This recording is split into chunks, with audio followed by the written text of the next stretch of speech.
ನಾಗರಾಜ್ರವರ ಅಭಿಮಾನಿ ಬಳಗ ಮತ್ತು ನಂಜನಗೂಡು ನಗರಸಭೆ ಇವರ ಸಹಯೋಗದೊಂದಿಗೆ ಶನಿವಾರ 22/3/2025 ಬೆಳಗ್ಗೆ 10:30ಕ್ಕೆ ಸಾಹಿತಿ ಮುಳ್ಳೂರು ದಿವಂಗತ ನಾಗರಾಜ್ರವರ ಸವಿನೆನಪಿಗಾಗಿ ರಸ್ತೆ ನಾಮಫಲಕ ಅನಾವರಣವನ್ನು ನಂಜನಗೂಡು ಭಾರ್ಗವಿ ಚಿತ್ರಮಂದಿರದಿಂದ ಊಟಿ ರಸ್ತೆಯವರೆಗೆ ನಾಮಫಲಕವನ್ನು ಮೈಸೂರು ಜಿಲ್ಲಾ ಉಸ್ತುವಾರಿ ಸಚಿವರು ಮತ್ತು ನಂಜನಗೂಡು ಕ್ಷೇತ್ರದ ಶಾಸಕರು ಹಾಗೂ ಚಾಮರಾಜನಗರ ಲೋಕಸಭಾ ಸದಸ್ಯರು ಅನಾವರಣಗೊಳಿಸಲಿದ್ದಾರೆ ಎಂದು ತಾಲೂಕು ಪಂಚಾಯಿತಿ ಮಾಜಿ ಅಧ್ಯಕ್ಷ ನಾಗೇಶ್ ರಾಜ್ ಸುದ್ದಿಗೋಷ್ಠಿಯಲ್ಲಿ ತಿಳಿಸಿದ್ದಾರೆ. ಇಂದು ತಾಲೂಕು ಪತ್ರಕರ್ತರ ಭವನದಲ್ಲಿ ಸುದ್ದಿಗೋಷ್ಠಿ ನಡೆಸಿ ಮಾತನಾಡಿದ ಅವರು, ಸಾಹಿತಿ ಮುಳ್ಳೂರು ದಿವಂಗತ ನಾಗರಾಜ್ರವರು ದಲಿತ ಸಂಘರ್ಷ ಸಮಿತಿಯ ರಾಜ್ಯ ನಾಯಕರಾಗಿದ್ದರು. ಹಕ್ಕುಗಳು ಕೊಡಿಸುವುದಕ್ಕೆ ಹೋರಾಟ ಮಾಡುತ್ತಿದ್ದರು. ಸರ್ಕಾರದ ವಿರುದ್ಧ ಮತ್ತು ಅನ್ಯಾಯ ಮಾಡಿದವರ ವಿರುದ್ಧ ಚಾಟಿ ಬೀಸುವಂತಹ ಕರಪತ್ರಗಳ ಮೂಲಕ ಬರೆಯುತ್ತಿದ್ದರು. ಅವರ ನೆನಪಿಗಾಗಿ ರಸ್ತೆ ನಾಮಫಲಕ ಅಳವಡಿಸುತ್ತಿದ್ದೇವೆ ಎಂದರು. ಬೆಳಿಗ್ಗೆ ಕಾರ್ಯಕ್ರಮವನ್ನು ನಂಜನಗೂಡು ಡಾಕ್ಟರ್ ಬಿಆರ್ ಅಂಬೇಡ್ಕರ್ ಸಮುದಾಯ ಭವನದಲ್ಲಿ ಬೆಳಗ್ಗೆ 11:30ಕ್ಕೆ ನಡೆಯಲಿದೆ. ಜಿಲ್ಲಾ ಉಸ್ತುವಾರಿ ಸಚಿವರಾದ ಡಾಕ್ಟರ್ ಎಚ್.ಸಿ. ಮಹದೇವಪ್ಪ ಉದ್ಘಾಟಿಸಲಿದ್ದಾರೆ.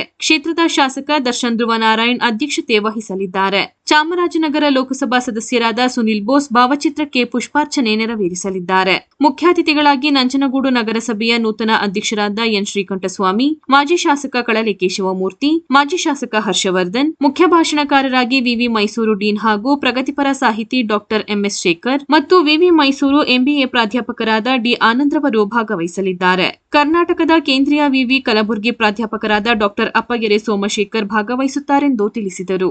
ಸುದ್ದಿಗೋಷ್ಠಿಯಲ್ಲಿ ಡಾಕ್ಟರ್ ಬಿಆರ್ ಅಂಬೇಡ್ಕರ್ ಸಮಿತಿಯ ಸದಸ್ಯರಾದ ವಾಸು, ಆನಂದಪುರ ರಂಗಸ್ವಾಮಿ, ದೇವಿರಮ್ಮಹಳ್ಳಿ ಬಸವರಾಜು, ಸಣ್ಣಯ್ಯ ಸೇರಿದಂತೆ ಇತರರು ಉಪಸ್ಥಿತರಿದ್ದರು.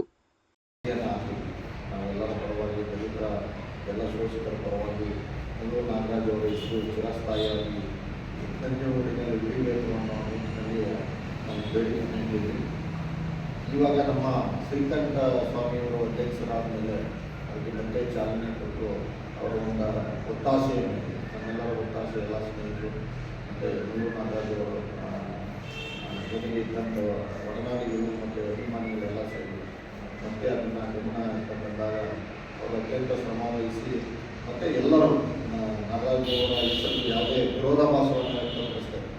ನಗರಸಭೆಯ ಎಲ್ಲ ಸದಸ್ಯರನ್ನು ಒಪ್ಪಂದದಿಂದ ಒಪ್ಪಿಗೆ ನೀಡಿ ಇವತ್ತಿನ ಭಾರ್ಗವಿ ಚಿತ್ರಮಂದಿರ ಏನಿದೆ ಆ ಭಾರ್ಗವಿ ಚಿತ್ರಮಂದಿರದಿಂದ ಊಟಿ ರೋಡನ್ನು ಸಲ್ಲಿಸುವಂಥ ಚರ್ಚ್ವರೆಗೆ ರೋಡಿಗೆ ಮುಳ್ಳೂರು ಸಾಹಿತಿ ಮುಳ್ಳೂರು ನಾಗರಾಜರವರ ರಸ್ತೆ ಅಂತ ನಾಮಕರಣ ಮಾಡೋದಕ್ಕೆ ಸರ್ವಾನುಮತದಿಂದ ತೀರ್ಮಾನ ಮಾಡಿದ್ದಾರೆ. ನಾನು ಮೊದಲನೇದಾಗಿ ನಗರಸಭೆಯ ಎಲ್ಲ ನಗರಸಭೆಯ ಅಧ್ಯಕ್ಷರು ಮತ್ತು ಎಲ್ಲ ಸದಸ್ಯರುಗಳಿಗೆ ನಾವು ಅತ್ಯಂತ ಆಭಾರಿಯಾಗಿದ್ದೇವೆ ಮತ್ತು ಅವರಿಗೆ ನಮ್ಮ ಹೃದಯಪೂರ್ವಕವಾದಂಥ ಕೃತಜ್ಞತೆಗಳನ್ನು ಸಲ್ಲಿಸ್ತೇವೆ.